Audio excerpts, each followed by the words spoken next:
ఈరోజు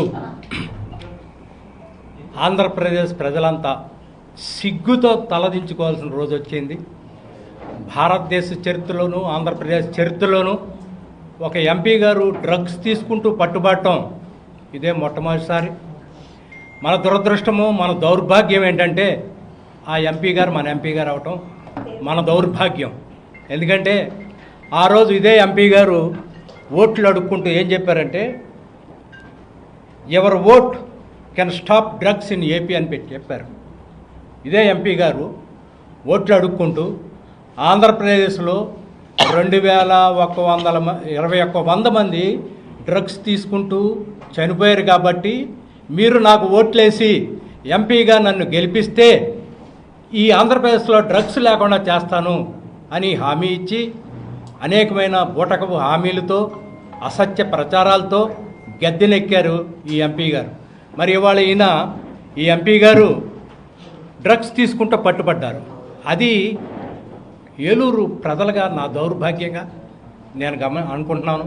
ఎందుకంటే ఇంతటి మొత్తం దేశ చరిత్రలో ఏలూరు ఎంపీ గారు అంటే అది ఎవరికి వస్తుంది? మనకే కదా. ఏలూరు ప్రజలైన మనకే ఇంతటి దౌర్భాగ్య స్థితిలోకి తీసుకొచ్చిన మన ఎంపీ గారు ఆయన డ్రగ్స్ తీసుకుంటూ పట్టుబడ్డారు. మరి కూటమి ప్రభుత్వం ఏ మాదిరి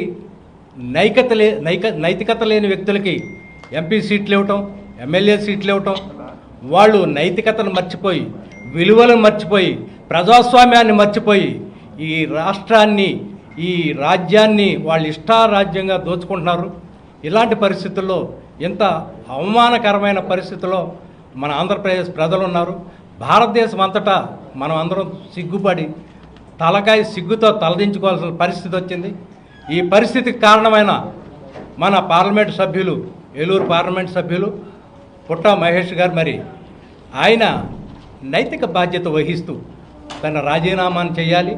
ముఖ్యంగా కూటమి ప్రభుత్వం ఇకనైనా మరి ఆ పుట్టా మహేష్ యాదవ్ గారి మీద సరైన చర్యలు తీసుకోవాలి.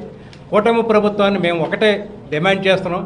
అయ్యా, మీ ప్రభుత్వం పరిపాలన గాడి తప్పింది. మీ ప్రభుత్వంలో రెడ్ బుక్ రాజ్యాంగం నడుస్తుంది. మీ ప్రభుత్వంలో ముఖ్యంగా మీ కూటమి ఎంపీలే డ్రగ్స్ తీసుకుంటూ పట్టుబడ్డారు.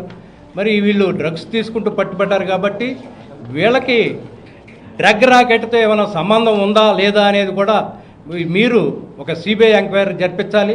కాబట్టి తెలుగుదేశం ప్రభుత్వం ఏ మాదిరి నైతికత ఉన్న నైతిక బాధ్యత వహించి పుట్టా మహేష్ కుమార్ గారిని ఎంపీ నుంచి, ఆయన విధుల నుంచి తప్పించాలి.